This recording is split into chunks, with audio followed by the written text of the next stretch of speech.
What is up? Welcome in to Tide Talk Live, our college football playoff reaction show. Stacey Blackwood, joined as always by my good buddy Jake Thomas to talk about the playoff committee and how they come about their selections and just our thoughts and opinions on how they picked the four best teams. And I think they did get it right, Jake. I think they did the right thing. They put the four best teams in, and we're going to dive into all that. If you're watching right now, please do like, share, and subscribe. Jump in the chat as well and let us know your thoughts and opinion on the committee and your thoughts on how they rank the final four teams. So look forward to hearing what everybody has to say about that. Jake, how you doing on this beautiful Sunday? Man, I'm doing great, Stacey. And I didn't realize, well, maybe I should have realized that so many people was going to get butt hurt over this decision. But here we are, and I'm glad that butt hurt because I'm living the dream right now.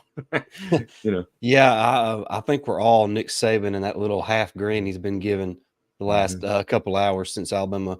It was announced that Alabama was going to indeed be in the college football playoff. And look, we've talked about it all throughout the season. We've talked about it, last night on our instant reaction show following the SEC championship game. The college football committee is tasked with one order, and that is to put the four best teams in the college football playoff. It's not the four most deserving. In fact, there's not one set of guidelines that are written that explains deserving. That is not a part of the equation. Right. And look, it's about the four best teams. I think they got it right, Jake. I mean, it's hard to argue with Michigan and Wisconsin. I mean, Washington being undefeated conference champions.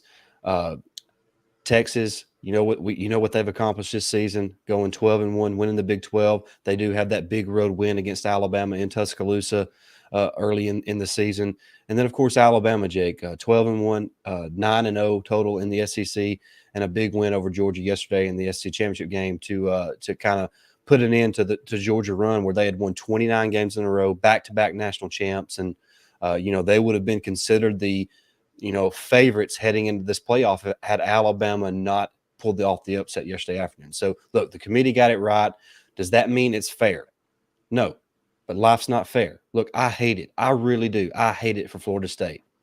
It sucks that their season had to end that way. But they're not the same team without Jordan Travis as their starting quarterback, and I think that was the big factor in this decision to put Alabama above them.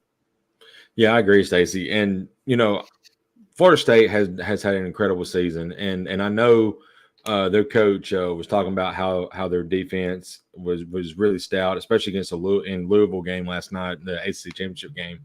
But the fact of the matter is, this team offensively is different without Jordan Travis, and a lot of people was talking about, well, they beat two SEC teams. Well, two of those is against one of them was against LSU, who, I mean, it's the first game of the season. They're still probably trying to figure everything out offensively and defensively as well. So, I really just look at Alabama in week 2 against Texas. Alabama's a totally different team now. LSU ended up being a really good offensive team that had troubles on defense. But that second win is against Florida. And with their backup quarterback, who only threw like 124 yards in that game, and Florida's 5-7. So, you feasted on a bottom tier SEC team at the moment, and then one who's in the middle of the pack, who Alabama beat by 14. So, I mean, they've had an incredible season. Yes, they did win the ACC championship, but that win against Georgia, Alabama's got trumps anything that the ACC would, whoever won that game, in my opinion. Well, I mean, if Florida State can talk about their win over LSU, that's like Alabama's, because that's their best win of the season. Right. That's like Alabama's maybe third best win of the year. Yeah. Georgia, obviously, number one. I would say the win over Ole Miss was a better win, considering how those two teams finished out the season, and then probably LSU. So, look, I mean, like I said, I hate it for FSU. I really do. I hate it for their players. I hate it for their fans. I hate it for that coaching staff. But the committee's job is not to put the most deserving. Right. And I've said it time and time again. I think for some reason we have separated the terms deserving and best. I think they mean the same thing. To me, the best teams are the most deserving teams. And I don't think anybody can look at you with a straight face or pass a lie detector test and not say that Alabama is not one of the four best teams in the country. Yeah. and that Alabama would not be a sizable favorite over Florida State without Jordan Travis. Yeah. Florida State struggled to score against Louisville. Louisville last week lost to Kentucky, who lost 5 games this year. Right. Yeah. So I'll just look, if Jordan Travis was healthy, there's an argument to be made that Florida State should be in. But without Jordan Travis, they're not the same team, just like Alabama wouldn't be the same team without Jalen Milroe. Mm-hmm. Just like it was obvious that Texas was not the same team without Quinn Ewers. They struggled Right. to win those games. Just like Washington would not be the same team without Michael Penix Jr. Just Yeah. like Michigan would not be the same team without J.J. McCarthy. So, look, if any of the other top 4 teams are missing their starting quarterback, the same principle would have applied to them. Is it fair? Life's not fair, man. I don't know what to tell you. I Yeah. mean, if you're going to go through life thinking everything's going to be fair to you, then you got a rude awakening coming on in your lifetime. Yeah, absolutely, man. I love the comment Dolmite. He said Michigan's reaction to Bama getting in. That was hilarious because I mean you just hear the groan throughout the entire little. I guess it's like the little meeting room there that they were at, and I really think Michigan wanted that easy way into to the national championship game against Florida State, but now they're going to have to fight for it. Boy, and I feel bad for Florida State from this perspective. Not only did they get left out of the playoff, but they got to play Georgia, Who yeah. just come off a loss. Yeah. I mean, I'll be honest with you. I don't know what the line is in that game early on, but I'm probably going to take Georgia. Yeah, I want to take Georgia big on that game for sure. But, Jake, so you have any complaints about the Final Four as far even the order, or do you think it's pretty much what the committee did exactly what they needed to do? Yeah, I think the Final Four is correct. The rankings is correct. Michigan #1. Washington, I'm fine with #2 as well. Texas, Alabama. Yeah, I'm with you, Stacey. I think the committee got this right, and next season Florida State's going to be in because of the 12-team playoffs. But for the final time and the 14 playoff, they got this one right. Yeah, no doubt about it. All right, Jake, I think Alabama or Michigan is like a 1 to 2.5 point favorite early on in that game. Obviously we're Bama guys, so we think Alabama's going to win. So are you surprised at the fact that Michigan is the early favorite in that game? Yeah, because they're the #1 seed, and you pretty much figure a #1 seed would have the advantage and in the money line starting out. But I would not be surprised if that gets moved a little bit. It may be an even draw, when game time comes in a couple of weeks. So, but our Alabama may be the 1.5 point, 2.5 point favorite at the end when the game starts. So we'll see how that goes. But I think it's a good matchup. In all honesty, I'm ready to watch Alabama, but that Washington, Texas game really intrigues me as well. So I'm going to have my eye on both of these games for sure. Yeah, no doubt about it. I'm a little bit shocked that Michigan's the favorite. Look, Alabama has the most impressive win out of anybody this season. Right. And look, I know Michigan's undefeated and they won the Big Ten and whatnot, but their strength of schedule is not great. I mean, it's okay, but I think out of all the playoff teams, Alabama has the best strength of schedule outside of Texas. I think Texas is 4th and Alabama's 5th. And I think that was also a key factor in weighing the option between Alabama and Florida State. Alabama played the 5th toughest schedule. Florida State played the 55th toughest schedule. Mm-hmm. So, I mean, the toughest team that Florida State played all year was LSU in a neutral site to open the season. So, been a wild couple of weeks, like Rick and Bonnie says. The last 2 weekends have been wild. 2 or 3 weeks ago, it was looking pretty bleak for Alabama to make it to the college football playoff. But here we sit on Selection Sunday, Jake, and they're in, and they have a chance to compete for another national championship as long as they take care of Jim Harbaugh and the Michigan Wolverines. Yeah, absolutely. Caitlin said the underdog is always a favorite. The Big Ten offense meets an SEC defense is my favorite. Yeah, that's and I don't know if people caught this or not, but on the ESPN broadcast, when they were kind of just briefly talking about the Alabama Michigan game, Joey Galloway threw in a line. is there even a player remotely close to Jalen Milroe in the Big Ten?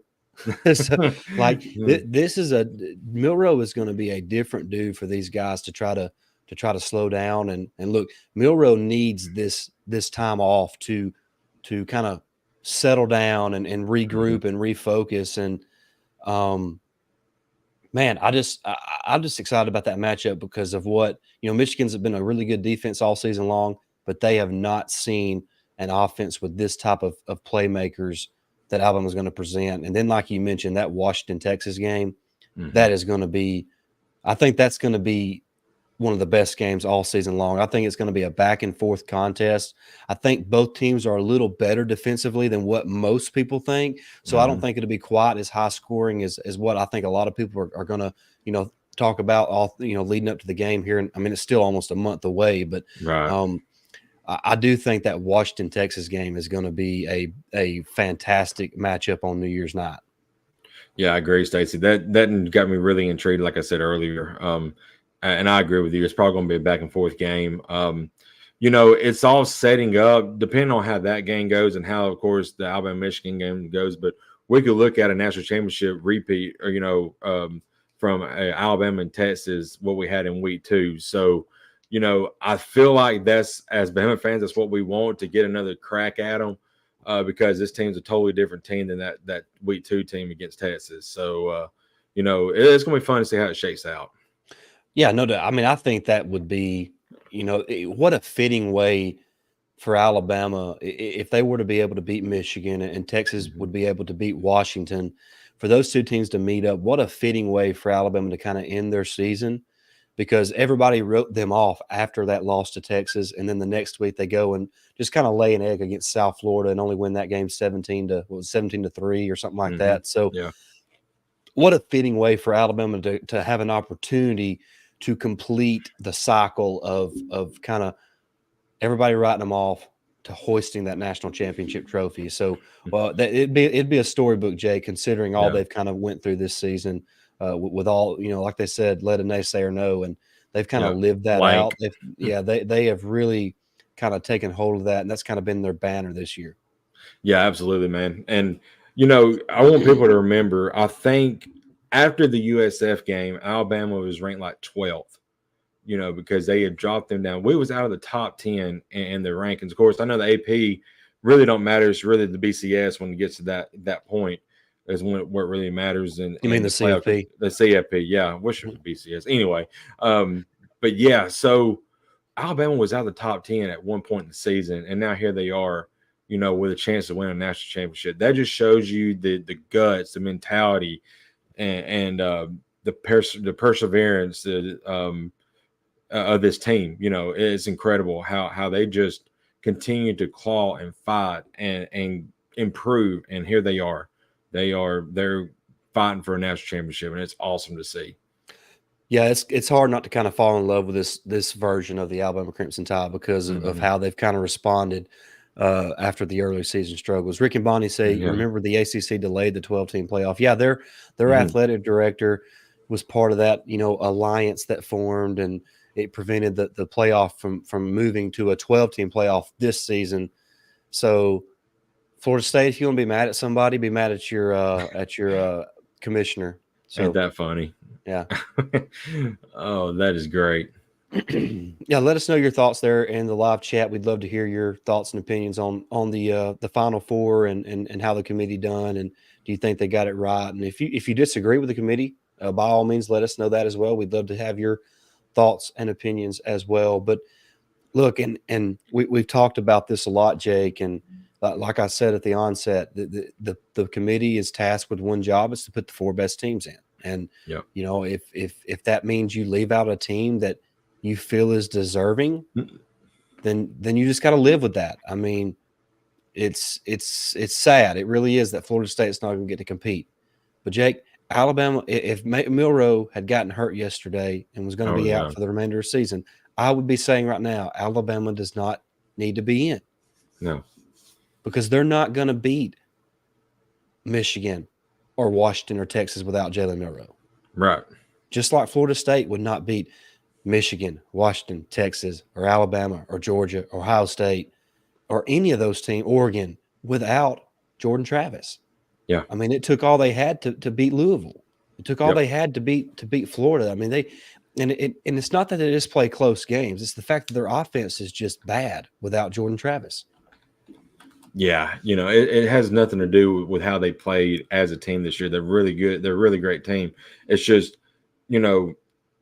one player, I really don't define a team, but when that one player is your best player, it changes the whole mindset and the whole mentality and the way you play moving forward and how good you are offensively or defensively if that player is on the defense side of the ball, because it's a totally different thing. But quarterback is the most important position on the field. And if he's injured, then it just changes the whole dynamic on the offensive side of the ball. And you see that with this Florida State team right now. They've struggled in the last couple of weeks.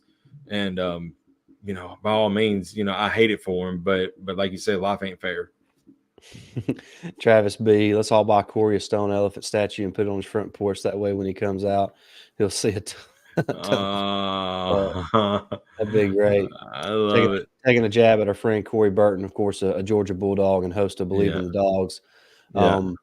But just to touch on that game yesterday, Jake, after reflection, and I've went back and watched half of the game again.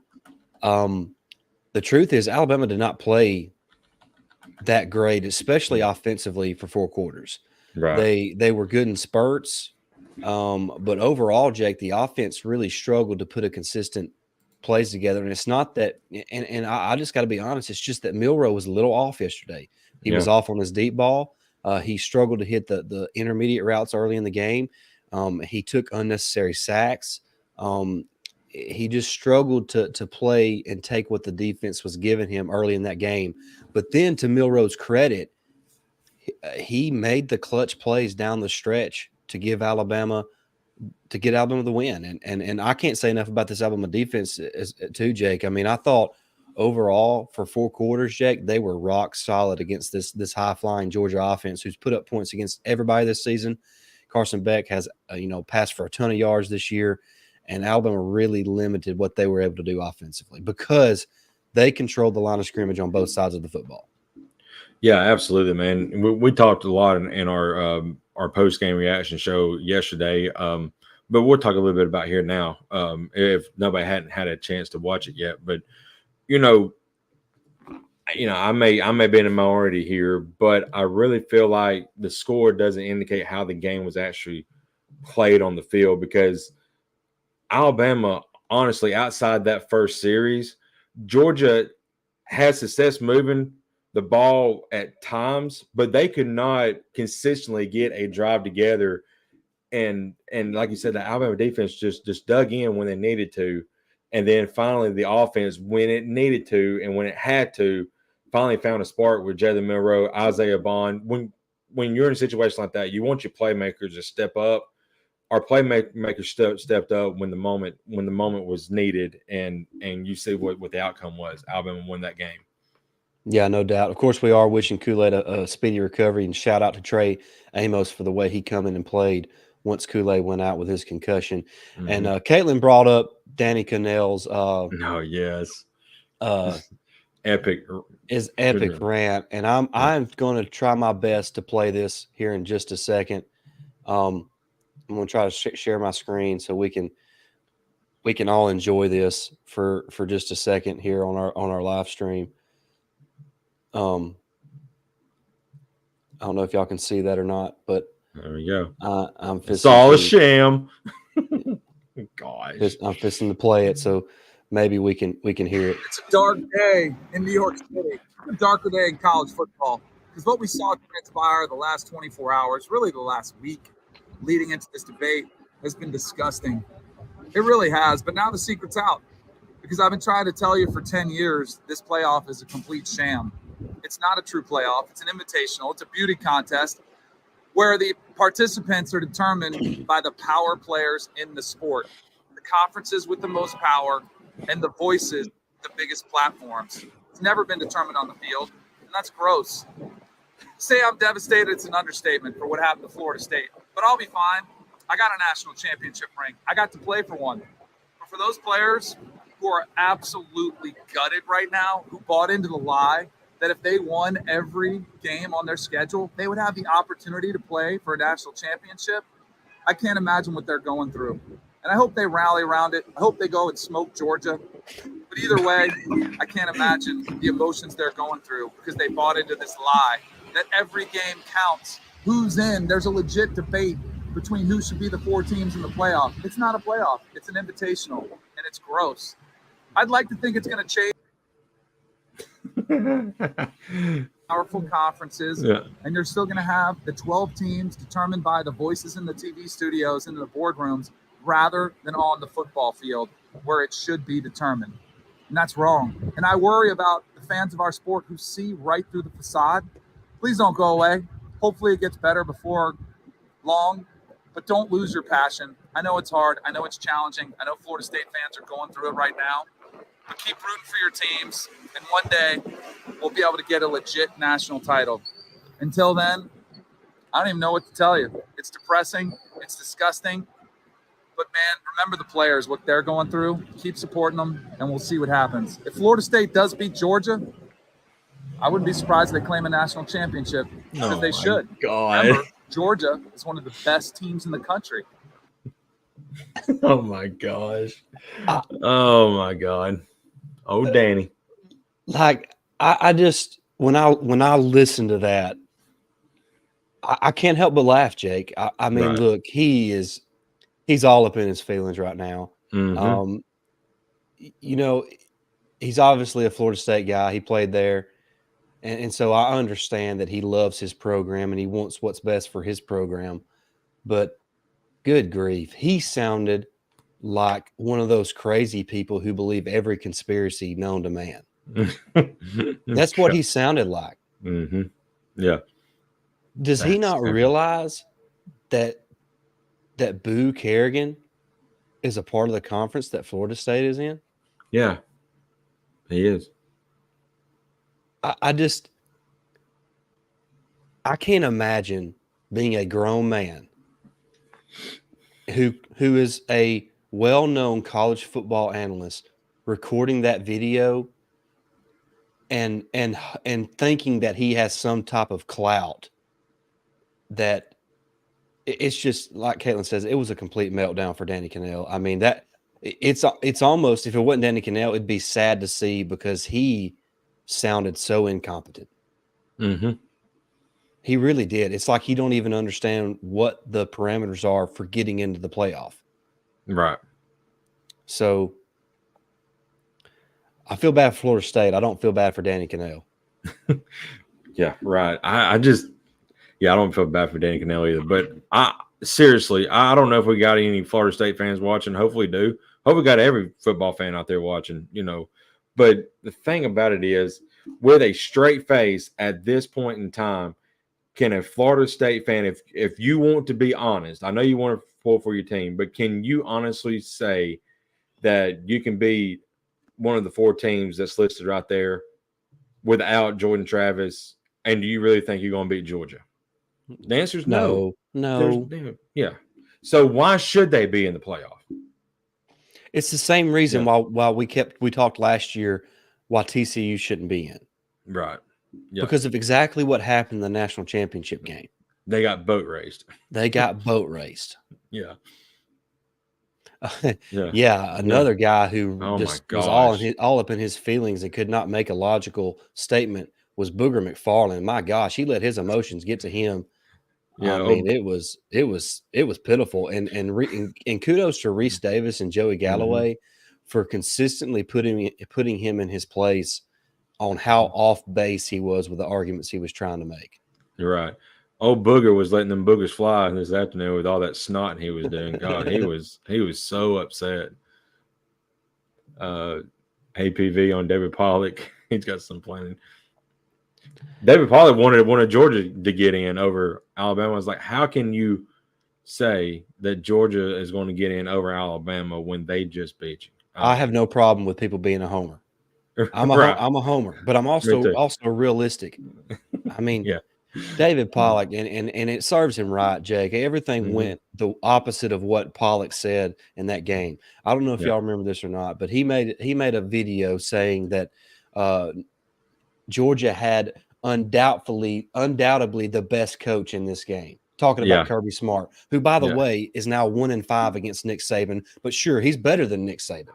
But he Right. said he's a better coach because Georgia's more disciplined and they don't turn the football over. Well, first of all, he was wrong on those situations. Mhm. Georgia had committed more turnovers this year than Alabama had, and Alabama Mhm. had forced more turnovers than what Georgia had Mhm. forced this season. What happens yesterday in that game? Georgia commits more penalties, and Georgia turns the football over, and Alabama doesn't. So, I mean, it just proves that he doesn't even know what he's talking about.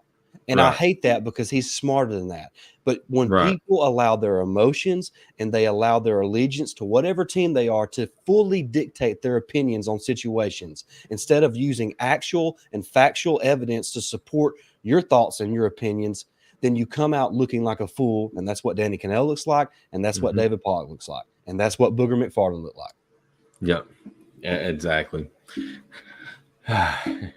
I'm just here for all the people crying. It's so fun to see, because what are they going to say if we run the tail win the national championship? Oh, They're they'll going be. to put an asterisk by it. Oh yeah, Yeah. now it's been years later. Now they want to put one by the 2021 because it was during COVID. Like that's just Yeah. something I've seen pop up recently on Twitter. I'm like, Yeah. what's wrong with you people? I You mean, hate the team that much? I mean, like for real? yeah. I mean, that Alabama played an all SEC schedule that year. I mean, good grief. The toughest conference in college football, and went undefeated. And I think the closest game was made by like 2 touchdowns. Well, Ole Miss was a little bit closer than that. Yeah, might have been 10 on, but still, pretty much boat race everybody we played. I mean, how you want us to put an asterisk by it because it was COVID year? I mean, Yeah, Everyday American says Saban, Steele, and Reese outcoached Georgia. It was clear our team also executed better than Georgia. We were strong on both the defensive line and the offensive line. Great team win.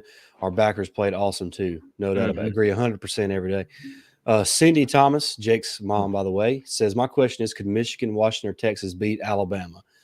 Could they? beat Georgia. Yes. Could beat Georgia. I mean, beat Georgia. Yeah. Could they? Yes. But I'll be honest with you. I mean, in my heart of hearts, I think that Georgia's probably better than all those teams, but I can't say definitively that they are. Mhm. I mean, But I can say definitively that Alabama was better than Georgia. yeah, I mean, they proved that yesterday. They proved that yesterday. Yeah.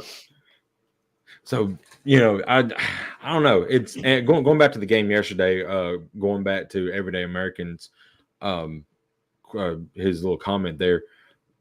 I feel like we're an exception, Stacey, but a lot of people, a lot of Alabama fans especially, I think you guys owe our offensive line an apology for the way y'all talked about them beginning of the season. Especially Caden Proctor and some of the guys like that. Caden Proctor's put in the work, guys. I don't think he's allowed a sack in the last 3 games. And the offensive line has gotten a ton better since the beginning of the year, which we have said, Stacey, that under Saban, it takes a little while to get going, but when it does, it's one of the best in the nation, and they're starting to prove that right now. Yeah, and I think we talked, I think it was after the Ole Miss game. I think we led in with our show following that win over Ole Miss was the Alabama coaches and the Alabama fans needed to do one thing with this team. Mm-hmm. And it was the same thing. Yeah. They needed to be patient. Be patient. This team it's really young, and they had to progress and they had to improve, and they done that, Jake. Credit to Jalen Milroe. Credit to that offensive line. Credit to the defense. Those guys just got better and better and better. And when the chips were down and they had to make plays, regardless of which side of the football it was on, whether it was the offense needing to get points or run out the clock, or if it was the defense needing to get a key stop, they delivered. And that's what championship teams do. Yeah, absolutely. And the defensive line, and we had we harped on Freddie Roach a lot this year, and for the years past on how the offensive line has been pretty much inconsistent. They showed up this year. So all them boys, all them big eaters, boy, they was moving the pocket around a good bit this year. So glad to see the defensive line start playing up to their potential as well. Yeah, Everyday American says Caden should be Offensive Freshman of the Year. Caleb Downs should win the Freshman Defensive Player of the Year. Mm-hmm. Downs played lights out this game, running full speed downhill in the run game. Yeah, I thought Downs was really, really good against Georgia, and Caden Proctor played well too. Man, Caleb Downs, like they when they were on some replays, you know, they had the bat view of like they was looking at the bats of Georgia's offense when the play was going. I mean, Caleb Downs can read a play just instinctively, just like that, and he sees that it's a run. He's hitting that hole, that gap that he needs to be in, and I mean, he's made a couple of big plays like that. I mean, he is so quick to judge when it's a pass or a run, and when it's a run, boy, he's getting downhill pretty quick. He's a very instinctive player, Jake. Mm-hmm. He understands the game of football. It comes natural to him, and he's as good a defensive back as Alabama's had under Nick Saban. Absolutely. A lot of people think that he's probably going to be the best defensive back we've had under Saban, and I may second that when he gets done. See, I was worried about our center yesterday. The snaps kept getting lower and lower. I'm like, not today, don't you? And I'll say this: I actually saw the snaps were not good, but he did a pretty good job blocking yesterday. He did. Seth did a pretty good job blocking. I agree. Our offensive line apology. I railroaded them on Twitter, and they deserve the recognition. National champions say Rodell ran strong. Yes, he did, and I pointed to that in the pregame show. About how I thought Rodell would be very impactful in this game, and I thought he ran hard, he ran well. He gets that late touchdown to kind of put the game out of reach for Georgia. So, just a really strong effort from Rodell and Jam Miller too, who made some big plays for the Alabama offense as well. Jam Miller, and out of the backfield on pass plays is definitely something we need to exploit in the playoffs, because that was just a perfectly called play by Tommy Rees. Let's see here. Getting lambasted on social media defending that Bama should be in the top 4 after that. Yeah, I mean, I just want to ask the simple question to everybody who says Alabama shouldn't be in the top 4. Could you pass a lie detector test and say they're not one of the 4 best teams? And if you can look with me with a straight face and confidently say, yeah, they're not, then okay. That Booger McFarland, we just talked about him a while ago, but one of his big deals was, I don't care what you say, they got beat by Texas in week 2.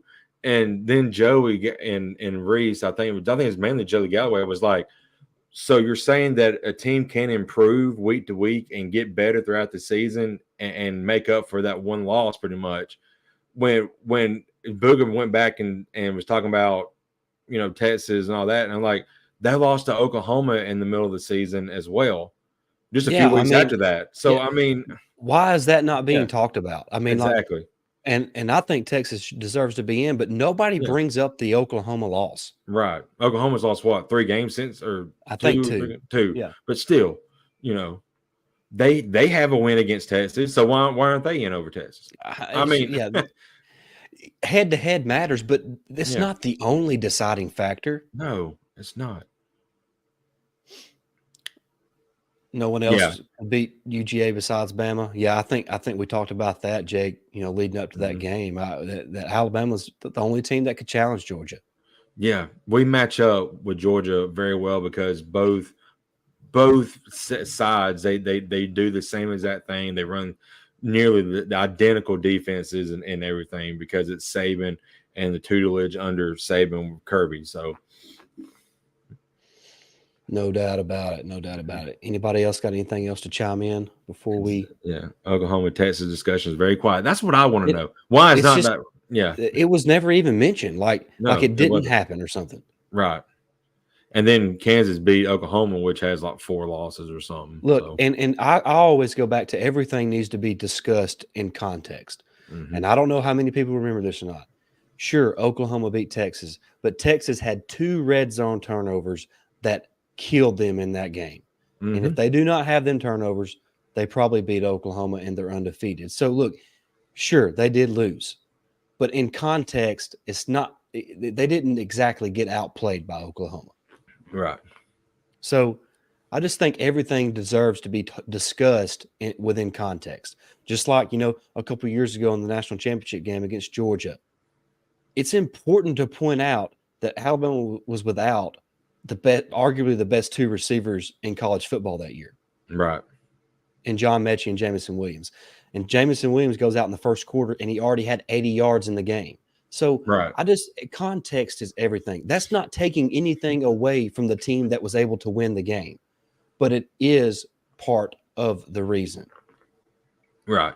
And you talking about the Texas-Oklahoma matchup where Texas had 2 red zone turnovers. I mean, if we want to go that route, Alabama had a lead in the fourth quarter against Texas, had two touchdowns taken off the board because of a penalty. So, I mean, we can look at it like that. If you want to go that route, we're going to do it as well because it's just a fact of how the game went. And that's why context matters. Right. I'm telling you, I say it all the time. It matters. Context matters. Mm-hmm. Right. FSU's mad about not getting in. They better worry about facing a pissed off UGA out for revenge. I think we will need Texas and Alabama. I think we will need Texas and Alabama in the national. Yeah, I think that's what's going to happen. Just early looking ahead. I think Alabama beats Michigan. And I think Texas beats Washington. But there's still a lot of time to talk about that between now and then. Stacey, real quick, I just want to get your thoughts on. We talked about the Orange Bowl, but the other New Year's Six bowls. We've got Oregon versus Liberty, Penn State versus Ole Miss, and Ohio State versus Missouri. Honestly, the only one I can say I'm really jumping up and down, ready to want to watch would be that Cotton Bowl, Ohio State versus Missouri. But to me, I think Ole Miss rolls Penn State. Penn State cannot muster much offense at all here lately. And I know Liberty's good, but against Oregon, I just don't see how they match up. So that could be a blowout, honestly. Well, and a lot's going to depend on guys who decide to play or not to play. And right. So, we'll have to think about that. But I think Oregon does beat Liberty. Yeah. I think, like you mentioned, Ole Miss is going to be able to score too much on Penn State. Yeah. And that Missouri-Ohio State game is going to be a lot of fun. I think it could go a lot like the Georgia-Missouri game went. Right. Where Missouri is right there in it in the fourth quarter and anything can happen. So I think that right now is a pick 'em game, honestly. Yeah, that one really intrigues me. So there's a lot. I kind of wish Missouri and Ole Miss swap Big Ten opponents in there. I wish it was Ohio State versus Ole Miss and Penn State versus Missouri, but both those games are going to be a lot of fun to watch. Yeah, absolutely. So it's I'm pretty impressed with how the bowl shaped up. I'm ready to watch some more football. Where's Auburn going? They going to Birmingham? Let's see. Has that even been announced yet? I don't know if it's been announced yet. Let me look here real quick. Let's see. All right. Give me just a second, guys. This is Win Play Show. Yes, I'm just going to read some chats. Jeff Stapleton says Michigan won't be able to go toe-to-toe with Bama. Yeah, I just think that Alabama's got too many athletes for Michigan to keep up with for 4 quarters. Right. In fact, it could go a lot like the Alabama-Michigan Verbo game on New Year's Day a couple years ago. So Auburn is going to the Music City Bowl to take on Maryland. Really? Yeah. Talia is about to light them up. Yeah, I believe so. See, that's an intriguing matchup because Auburn's going to have to score to win that game. Yeah, in the mid to high 20s, maybe even the low 30s. I'm not sure they can do that. Yeah. What do you think the chatter in Auburn would be if they finish with a losing record in Hugh Freeze's first year? I mean, that's a good question. They're all excited. They're all excited right now because they've got Perry Thompson and Cam Coleman, committed to him. And a lot of talk. I'm still trying to figure out. They got good receivers now. Coming in. Who's going to throw to them? I just that's a good question though. I think they're like, okay, the first year's a pass, let him get his players in. But I think we've talked about Stacey. Hugh Freeze is going to be good for them, but is he going to surpass what Gus has done for them? And I just don't see it. He's Gus Malzahn 2.0. Right, exactly. Who recruits? The results are going to be Gus Malzahn like, but he just recruits better. Right. Yeah. So we'll be know. here in about 5 or 6 years, and they'll be looking for another coach. Yeah, that just turn around, all the time. So I wonder what his buyout is, because I'm sure they didn't really give him a big one because I'm sure they didn't have much money left. Yeah, I think they're still paying Gus. Gus and is Chisholm still on the payroll? I think they're done with Chisholm, so I think they still got Gus and Harsin on the line. Yeah.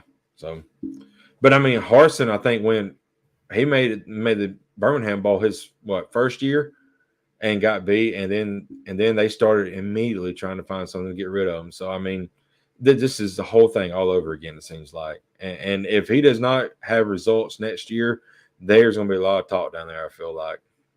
Oh yeah, because fans are not patient, Jake. I mean, it's you got to put up or shut up. I mean, they don't put up with nothing. Yeah, that's right. It says Jeff Stapleton. Yeah, what? Every coach, not Harbaugh. You remember he sent Bo in to get a touchdown, 26 left on the clock, no mercy. Huh? Was Harbaugh coaching? Was he at Michigan that has been there that long? No, that was I think Hoke was their head coach. I was going to say, I think that was Brady Hoke. I mean, I could be wrong. I'm not saying that, but I just feel like Brady Hoke was the coach that game. Yeah. Now, and I'm trying to remember when we played them on New Year's Day 2020, when Mac was taking over for Tua, when Tua was hurt with a hip injury. We played Michigan on New Year's Day and beat them in the Verbo Bowl.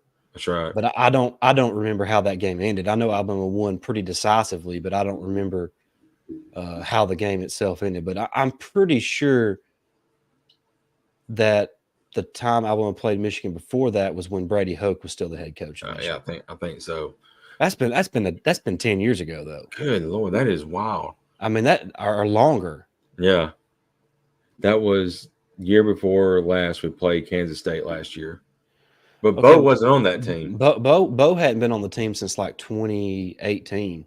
Yeah, 29. Yeah, I mean, so maybe Najee. It might have been Najee. It might have been Najee. I bet it was Najee. He's thinking of Najee Harris. That's what it was. I do remember Najee scoring late in that game.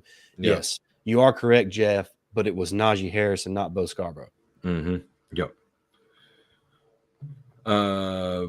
Yeah, Travis, you said, what about Ohio State versus Missouri? We did talk about that. So, I think that's really going to be a good matchup. And hey, by the way, did y'all catch Eli Drinkwitz on the show? And he was getting ready to go, and Drinkwitz said, "Hold on, I'm getting a call from Connor Stallions." That is so good.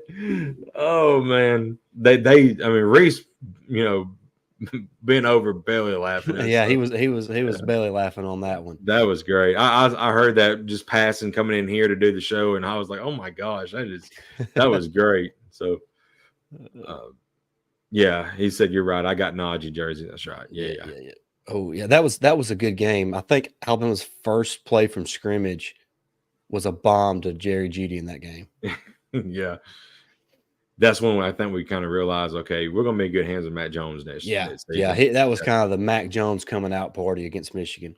Yeah. And what that game, I think, is a lot like what this game will be like as far as Michigan's good at the line of scrimmage. There's no doubt about it. Mm-hmm. But when it comes to playing in space, for whatever reason, they don't have the same type of dudes that teams from the SEC have. That's why they've struggled to beat Alabama. That's why they've struggled to beat Georgia. Mm-hmm. And they lost to Texas or TCU last year, in the playoffs, who got boat raced by Georgia the next week. So, I mean, I don't know. Trina says, Reese lost it. She also said Music City Bowl is going to be fun to watch. Yeah. So, say we don't like Harbaugh. I do know that. Who does like Harbaugh? I mean, Michigan fans, and that is it. That's it. I mean, and I'll tell you, he's got slimy snake oil salesman written all over him. Mm-hmm. Yeah. I mean, the whole world knows that he, at the very least, allowed cheating to happen within his program. At the very least, he allowed it to take place. And then he gets up there and has the nerve to act like he's some kind of underdog or everybody's writing him off. I mean, that you know what type of sleazeball you have to be to be able to have that much lack of self-awareness. Right. Then when they was interviewing him this morning, he said, and I mean, yes, give glory to God and all that, but I was like, come on, dude, as scum as you are, I don't really think you believe that. I'm sorry, that's not very Christian to me. You But could still, tell you could tell it was so he rehearsed it. That was right. so rehearsed. Yep, it was. But I just, I mean, he was suspended the first 3 games of the year as well for violations in the off season. So I mean, it's piling up, and I knew the Big Ten was not going to do anything but maybe give him maybe I was actually just expecting a slap on the wrist and a warning. They did suspend him for 3 games, but I mean, I'm sorry. They honestly, I don't think Michigan should be in it for all the crap they've done. Honestly. Yep, no doubt. All right, guys, y'all got anything else to add before we wrap up the show? Been a lot of fun reacting to the college football playoff, and once again, I just want to say that I couldn't be more proud of this Alabama football team and what they've accomplished this season. Going through what they went through in that first month of the season, from Jalen Milroe being benched to, everybody writing this team off, writing Saban off, saying the dynasty's over, saying he's past his time, to here they are once again having the opportunity to compete for a national championship after defeating the Georgia Bulldogs, who were back-to-back national champs. So just super proud of this team. Even if it doesn't work out in the playoff, I'm proud of Alabama. I'm proud to be a fan of the Tide. And like I mentioned last night on our reaction show, the demise of the Alabama dynasty under Nick Saban was grossly exaggerated. Mm-hmm. Yeah, I mean, I'm sorry, you can never count out Nick Saban. I mean, he is the GOAT for a reason, and anybody who who thinks Alabama's out of it with him on the sideline, you're just sorely mistaken, because we prove it, and he's proven it time and time again. Yep. Tamika Nicholson says Alabama will win the national championship, and Trina says thanks for all you do, guys. Appreciate it. Hey, thank you, guys. Thank you. And before we wrap it up, I just want to say thank you to everybody who tuned in today. Thank you to anybody who tunes in, in the future. We do ask that you subscribe to the channel, like this video, share our channel on Facebook with all the different Alabama Facebook groups there on Facebook. Been a lot of fun to do this. We want to continue to kind of build our show here on YouTube and our platform. We do have some exciting news that we'll probably share next week or in the coming weeks for the podcast listeners of the show, because we still have a ton of people who listen to us in podcast form. So there's something exciting from that point of view coming up as well. So excited to announce that here in a couple weeks. But just guys, thank you so much. We have so much fun doing this show. We're just a couple country boys who love Alabama football and love college football in general, and just want to talk about the game with each other and just share our thoughts and opinions with you guys. And we love to hear your feedback. We love to hear what you guys have to say, whether it's in a live chat, whether it's in the comment section, whether it's, interacting with us on social media, whatever it is. We just want to say thank you to all you guys. And we could not appreciate you more than what we do. And we just want to thank you so much for all your support. Yeah, thank you all. And Lila Gray just got on and said, "Hey boys, don't you just love seeing the Tide rise again? Alabama's going to destroy Michigan. I hope we get the rematch with Texas for the Natty. We'll find out. We'll find out real soon, guys. Yeah. So thank you all for being on today. Really, really fun. And we'll be back very soon, I'm sure. Yep. And we'll let you guys know when we do something. So all right, guys, thank you so much for watching. We'll see you real soon. But until then, roll Tide. Roll Tide.